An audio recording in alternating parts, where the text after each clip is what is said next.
శ్రోతలకు నమస్కారం. భగవద్గీత వచనంలో, ఆడియో రూపంలో చేయడానికి నన్ను ప్రేరేపించిన ఒకటి రెండు విషయాలు. దాదాపు 2014లో అనుకుంటాను, భక్తి టీవీ ఛానల్ వాళ్ళు భగవద్గీత పాఠ్యాంశంగా ప్రవేశపెట్టడం అన్న విషయం మీద ఒక చర్చా కార్యక్రమం నిర్వహించారు. అందులో మా పెద్దలుడు అశ్విని కుమార్ పాల్గొని చట్టపరమైన అంశాల గురించి చెప్పారు. నేను ప్రస్తుతం చట్టపరమైన అంశాల జోలికి పోవటం లేదు కానివ్వండి, చిన్నప్పటి నుంచి భగవద్గీత గురించి వినడం, గీతా శ్లోకాలను వినడం, 1986లో స్వామి చిన్మయానంద గీతా జ్ఞానయజ్ఞం పేరుతో చేసిన అద్భుత ప్రసంగాలు ఒక వారం పాటు భీమవరంలో వినడం, చదివినా చదవకపోయినా, రాసినా రాయకపోయినా ప్రతి సంవత్సరం గీతా ప్రెస్ గోరఖ్పూర్ వాళ్ళ డైరీ గీతా దైనందిని కొని భద్రంగా దాచడం, ఘంటసాల భగవద్గీత అనేక సందర్భాల్లో అంటే మంచి చెడు అప్పుడు కూడా వినవస్తూ ఉంటే వినడం, సినిమా మాటల్లో పాటల్లో గీతార్థసారమిచ్చి గీతలన్నీ మార్చేయనే అని శ్రీకృష్ణ భగవానుడు నుడివిన ఆ మహా ఏకవాక్య కావ్యం భగవద్గీత గురించి నాకొచ్చిన కొన్ని ఆలోచనలు మీతో పంచుకోవాలి అనిపించి చెప్తున్నాను. భగవద్గీత పుట్టుకే అసలు బహు ప్రశస్తమైనది, విశిష్టమైనది. ఎందుకంటే అది చావు పుట్టుకల మధ్య సందేహంలాగా సాగే జీవితంలో ఎదురయ్యే సమస్యలకి పరిష్కార మార్గనిర్దేశం సూచించే ఒకానొక ఆధ్యాత్మిక భావనా పేటిక, మానవ జీవన గ్రంథానికి పీఠిక. భగవద్గీత ప్రభవించిన ప్రదేశం యుద్ధభూమి. అశాశ్వతమైన అధికారం, రాజ్యం, భోగభాగ్యాలు వీటి కోసం రక్తం పంచుకు పుట్టిన అన్నదమ్ములు రక్తపాతానికి సిద్ధపడిన సందర్భంలో శత్రువుని జయించగల, ఇక్కడ నేను ఓడించగల అన్న మాట వాడటం లేదు, శత్రువుని జయించగల భుజశక్తి వలన ఒక మహావీరుడు గెలుపు ఓటములని గురించి ఆలోచించకుండా సాధారణ మానవుని వలె ఆ క్షణంలో రాగద్వేషాలకు లోనై భగవంతుణ్ణి ఆశ్రయించి ప్రశ్నించి రాబట్టుకున్న జీవన సూత్రాల సమాహారం భగవద్గీత.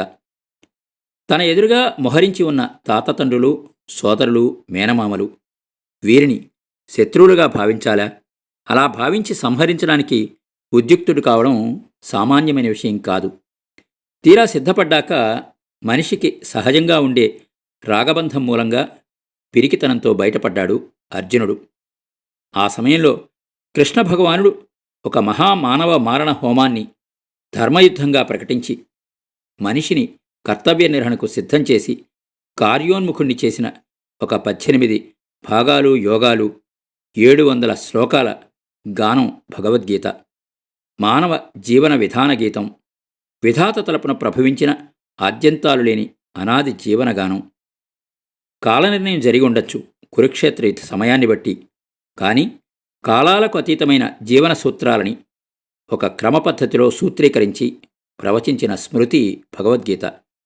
స్మృతి అని ఎందుకు అనాలి అంటే, భగవద్గీతలో మనుషులు అంటే మనం అనుక్షణం అడుగడుగునా గుర్తుకు తెచ్చుకోవలసిన బ్రతుకు మాటలు, బ్రతికించే మాటలు, బ్రతుకునిచ్చే మాటలు, బ్రతకాలి అనిపించే మాటలు అనేకం శ్లోకాల రూపంలో సూత్రీకరించబడి ఉన్నాయి. అవన్నీ కూడా వివిధ యోగాల కింద విభజన చేసి ఉన్నాయి. జీవితంలో కష్టం, సుఖం, లాభం, నష్టం, ఆశ, నిరాశ, నిట్టూర్పు, ఓదార్పు, జయం, భయం, బాధ, సంతోషం ఇవన్నీ కూడా ఒకదాని వెంట ఒకటి ఉంటూనే ఉంటాయని, వాటిని అధిగమించి మనిషి జీవితంలో ఆధ్యాత్మిక జీవన విజయ పథగామి ఎలా కావాలో వివరించే శ్లోకాలు భగవద్గీతలో ఉన్నాయి. రోజువారీ జీవితంలో ఎదురయ్యే అనేకానేక సమస్యలుగా కనిపించినా పరిష్కారం వెతికే దిశలో సమస్య యొక్క చిక్కుముడిని విప్పే క్రమంలో ఏ విధమైన ఆలోచనా ధోరణిని అలవరుచుకోవాలి అని చెప్పేది భగవద్గీత. ధర్మము, జ్ఞానము, మోక్షము ఈ మూడింటిని ఏ విధంగా అనుసరించి సమకూర్చుకుని సాధించాలి అనేది గీత యొక్క సారాంశం. భగవద్గీత 18 భాగాలుగా విభజింపబడిన ప్రధానంగా సాంఖ్యయోగం, కర్మయోగం, ధ్యానయోగం, జ్ఞానయోగం, రాజయోగం, భక్తియోగం, మోక్షయోగం ఇవి ఎక్కువగా వ్యాఖ్యానించబడిన, అర్థవివరణ ఇవ్వబడిన యోగాలు. గీతకు వివరణ, భాష్యము దేశ విదేశాల్లో దాదాపుగా అన్ని ప్రపంచ భాషల్లో శ్లోకానికి శ్లోకం, వాక్యానికి వాక్యం పదానికి పదం అర్థం వెతుక్కుని ఆలోచించి ఒక రకంగా కాదు పలు రకాలుగా విశ్లేషించి వివరించిన మహానుభావులు ఎందరో ఉన్నారు. వివేకానందుడు, గాంధీ మహాత్ముడు, బాలగంగాధర తిలక్, సర్వేపల్లి రాధాకృష్ణన్ వీళ్ళందరూ మనకు తెలిసిన పేర్లు. స్వరాజ్య ఉద్యమంలో, జాతీయ భావ ప్రచారంలో గీత మన దేశ నాయకులకి ఒక స్ఫూర్తిగా నిలిచి ప్రజలకి దిశానిర్దేశం చేయించేందుకు అవసరమైన మానసిక బలాన్నిచ్చిన వికాస గ్రంథం. భగవద్గీతలోని విషయాలని క్లుప్తంగా చెప్పే అవకాశం నేను తీసుకోదలుచుకోలేదు. ఎందుచేత అంటే గీతా శ్లోకాలను పట్టుపట్టి కూర్చుని చదివి అర్థం చేసుకుని వివరణ ఇచ్చిన మహానుభావుల వ్యాఖ్యాన గ్రంథాలు అనేకం ఉన్నాయి. అదీగాక భగవద్గీతలోని ప్రతి అధ్యాయం ఒక మహోపన్యాసం, ప్రతి శ్లోకం అనేక సానుకూల ఆలోచనా ధోరణుల సమిశ్రితం. భగవద్గీత గురించి ఎంత చెప్పినా తక్కువే, తరగని గని ఆ దైవవచనం. వ్యక్తిత్వ వికాస పుస్తక రచనకి మూల సూత్రాలను అందించే అమృతవాహిని భగవద్గీత. అటువంటి భగవద్గీతని మతంతో ముడిపెట్టడం అవసరమా? సంకుచితమైన జాతిమతాల సరిహద్దుల్ని చెరిపివేసి అకుంఠితమైన మానవీయ పతాకను ఎగురవేయాలి అంటే గీతాగానం చేసుకోవాలి. మనస్సుని అమృత భావనాధారాలతో నింపుకోవాలి. పాఠ్యాంశంగా ప్రవేశపెడితే హైస్కూల్ స్థాయి నుండి ప్రతి తరగతిలో ఉన్న ప్రతి విద్యార్థి అర్థం చేసుకోగల స్థాయిలో ఉన్న శ్లోకాలను సమీకరించి ఏర్చి కూర్చి చేర్చాలి. భక్తియోగం ఏమిటి, జ్ఞానయోగం ఏమిటి అని తెలుసుకుంటే ఎంసెట్లో ర్యాంకు రాలేదని భయపడి ఆత్మహత్య చేసుకునే విషాదయోగంలోకి యువత జారదు. ఇది సత్యము, ఇది నిత్యము, ఇది మన విధి. అందుకోసమే భగవద్గీత అందరికీ వీలైనంత అర్థమయ్యే భాషలో ఉన్న వచనంగా ఉన్న భగవద్గీతని శ్రీ రెంటాల గోపాలకృష్ణ గారు ఎన్నో ఏళ్ల క్రితం రాసిన దాన్ని ఇప్పుడు ఆడియో రూపంలో మీకు అందిస్తున్నాను. వినండి, ఆనందించండి, ఆస్వాదించండి.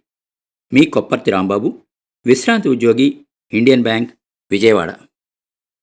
భగవద్గీత వచనంలో రచయిత కీర్తిశేషులు రెంటాల గోపాలకృష్ణ, స్వరం కొప్పర్తి రాంబాబు. అవతారిక. కౌరవులు, పాండవులు యుద్ధం చేయడానికి సిద్ధమై ఉన్న సమయంలో ధృతరాష్ట్రుడు ఎంతగానో దుఃఖిస్తూ కూర్చున్నాడు. ఆయనకి నిద్రాహారాలు లేవు. తన కొడుకులు, బంధువులు అంతా నశించిపోతారే అన్న దిగులుతో అదే పనిగా కుమిలిపోతున్నాడు. అప్పుడు వ్యాస మహర్షి అక్కడికి వచ్చాడు. మహారాజా, ఇప్పుడు దిగులుపడి ఏం లాభం? మహాయుద్ధం జరగబోతున్నది. విపరీతంగా జననష్టం సంభవించనున్నది. చూడు, ఎటు చూసినా అపశకునాలు కనిపిస్తున్నాయి. నీవారే కాదు, భూమి మీద అసంఖ్యాకంగా రాజులు, వీరులు ఈ యుద్ధంలో హతమైపోతున్నారు. ఇది దైవ నిర్ణయం అన్నాడు వ్యాసుడు ధృతరాష్ట్రుడితో. అది విని ధృతరాష్ట్రుడు, మహాత్మా, అయితే నన్ను ఇప్పుడు ఏం చేయమంటారు అని దీనంగా అడిగాడు. అందుకు వ్యాసమహర్షి, మహారాజా, చేతనైతే ఇప్పుడైనా నీ కుమారులకి ధర్మం చెప్పు. యుద్ధం ఆపి న్యాయంగా నడుచుకోమని వారికి బోధించు. అలా చేస్తే నీకు, నీ వంశానికి ఎక్కడలేని కీర్తి వస్తుంది. నీ వాళ్లంతా సుఖంగా ఉంటారు, ప్రజలు సుఖపడతారు అని చెప్పాడు. మహర్షి మాటలు విని గుడ్డిరాజు కంట తడిపెట్టాడు. మునీంద్ర, నీకు తెలియంది ఏముంది కనుక నేను చెప్పడానికి? నా కొడుకులు నా వశంలో లేరు. ఏం చేయను? కుమారులకి బుద్ధి చెప్పలేదని నా మీద నిందవేయకు మహర్షి. నేను అన్ని విధాల అశక్తుణ్ణి. అందుకే ఏమీ చేయలేక ఇలా అఘోరిస్తూ కూర్చున్నాను అని తన అసహాయతని, అసమర్థతను వ్యక్తం చేశాడు. అప్పుడు వ్యాసమహర్షి, రాజా, ఇప్పుడు ఎవరు ఎంత విచారించినా లాభం లేదు. సమయం మించిపోయింది. జరగాల్సింది జరిగి తీరుతుంది. దాన్ని ఎవరూ ఆపలేరు. తప్పు నీదైనా, నీ కొడుకులదైనా ధర్మానికి జయం, అధర్మానికి అపజయం తప్పదు. నేను చేయగలిగిందల్లా ఒక్కటే, ఈ భారత యుద్ధగాథని నేనొక చరిత్రగా రచించి లోకానికి వెల్లడి చేస్తాను. కౌరవ పాండవుల కీర్తి భూమి మీద శాశ్వతంగా ఉండేలా చేస్తాను అని చెప్పాడు. ఆ మాటలు విన్న తరువాత ధృతరాష్ట్రుడికి కొంత మనశ్శాంతి కలిగింది. అంతట వ్యాసుడు మళ్ళీ, మహారాజా, నీవు యుద్ధాన్ని కళ్ళారా చూడదలిస్తే నీకు దృష్టి ప్రసాదిస్తాను అని అన్నాడు. పుట్టుకతోనే గుడ్డివాడైన ధృతరాష్ట్రుడికి తిరిగి కళ్ళు ఇవ్వగల దివ్యశక్తి వ్యాసమహర్షికి ఉన్నది. ఆ విషయం గ్రుడ్డిరాజుకి తెలుసు. కాని ఇది ఆయనకి ఇష్టం లేదు. మహాత్మా, నీవు సర్వశక్తి సంపన్నుడివి. లోకం అంతా చీకటిగా ఉన్నా నాకు నీవు చూపునివ్వగలవు. అయితే నా కొడుకుల చావు నేను కళ్ళారా చూడలేను. ఘోరమైన యుద్ధ దృశ్యాలను చూసి భరించలేను. నన్ను ఇలాగే ఉండనివ్వు అని బదులు చెప్పాడు. మళ్ళా ఒక క్షణం ఆగి, మహర్షి, నీకు సమ్మతమైతే ఒకటి మాత్రం చెయ్యి. అనుగ్రహించు. యుద్ధంలో సంగతులన్నీ ఎప్పటికప్పుడు నాకు తెలిసేటట్లు చెయ్యి అని ప్రార్థించాడు. రాజా, నీ ఇష్టప్రకారమే చేస్తాను. సంజయుడికి వరం ఇస్తున్నాను. అతనికి దివ్యదృష్టి, యోగశక్తి ప్రసాదిస్తున్నాను. దానివల్ల సంజయుడికి యుద్ధ దృశ్యాలన్నీ కళ్ల ముందు కనిపిస్తూ ఉంటాయి. రాత్రిగాని పగలుగాని యుద్ధం అంతా అతను చూడగలడు. అందరి మాటలు అతనికి వినిపిస్తాయి. అందరి మనస్సులలో ఉన్న అభిప్రాయాలు అతనికి తెలుస్తాయి. యుద్ధభూమిలో తిరుగుతున్న శస్త్రాలు, అస్త్రాలు సంజయుడిని తాకవు. అతనికి శ్రమగాని చావుగాని ఉండవు. జరిగింది, జరగబోయేది కూడా అతను తెలుసుకోగలడు. నా వరప్రభావం వల్ల సంజయుడు రణరంగంలో అనుక్షణం ఏం జరుగుతున్నది తెలుసుకుని ఆ విషయాలన్నీ నీకు వివరించి చెబుతూ ఉంటాడు అన్నాడు వ్యాసుడు. వ్యాసుడిలా ధృతరాష్ట్రుడికి చెప్పి దుఃఖించవద్దని బోధించి వెళ్ళిపోయాడు. ఆ మహర్షి వరప్రభావం వల్ల సంజయుడు భారత యుద్ధ విశేషాలు తెలుసుకుని వాటిని ఎప్పటికప్పుడు ధృతరాష్ట్రుడికి వివరించి చెబుతూ వచ్చాడు. ఆ విధంగానే సంజయుడు యుద్ధంలో భీష్ముడు పడిపోయిన తరువాత ధృతరాష్ట్రుడి దగ్గరకు వెళ్ళి ఆ విచారకరమైన వార్త ఆయనకు వినిపించాడు. అది విని ధృతరాష్ట్రుడు గోడుగోడున దుఃఖించాడు. మహావీరుడు, శత్రువులు జయించ శక్యము కానివాడు అయిన భీష్ముడు రణభూమిలో ఎలా కూలిపోయింది వివరంగా చెప్పమని సంజయుడిని కోరాడు. అసలు కౌరవులకు పాండవులకు యుద్ధం ఎలా మొదలైంది, ఎవరెవరు ఎలా యుద్ధం చేసింది అంతా వివరించమని అడిగాడు. అప్పుడు సంజయుడు భారత యుద్ధగాథ మొదట్నుంచి చెప్పడం ప్రారంభించాడు. రథారూఢుడై యుద్ధభూమిలో నిలిచిన అర్జునుడు అంతులేని విషాదంలో మునిగిపోయి యుద్ధం చేయడానికి వైముఖ్యం చూపడం, అప్పుడు కృష్ణభగవానుడు అతనికి గీతోపదేశం చేయడం సంజయుడి కథనంలో భాగం. ధృతరాష్ట్రుడు ప్రశ్నించడంతో భగవద్గీత ప్రారంభమవుతుంది. గీతలో వచ్చే పాత్రలు 4 ధృతరాష్ట్రుడు, సంజయుడు, అర్జునుడు, శ్రీకృష్ణుడు. అధ్యాయాలు 18. ప్రశ్నల రూపంలో ధృతరాష్ట్రుడి పేర 1 శ్లోకము, సంజయుడి పేర 41 శ్లోకాలు, అర్జునుడి పేర 84 శ్లోకాలు, శ్రీకృష్ణుడి పేర 574, ఇలా మొత్తం 700 శ్లోకాలు. మహాభారతంలోని భీష్మ పర్వంలో 25వ అధ్యాయం మొదలు 42వ అధ్యాయం వరకు భగవద్గీత ధృతరాష్ట్రుడికి సంజయుడు చెప్పిన గీతాసహితమైన మహాభారత యుద్ధగాథ. అటు పిమ్మట వ్యాసమహర్షి తన శిష్యులకి చెప్పాడు.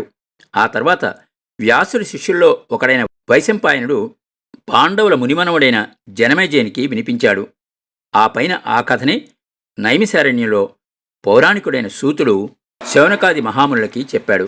ఇది భగవద్గీత అవతారిక.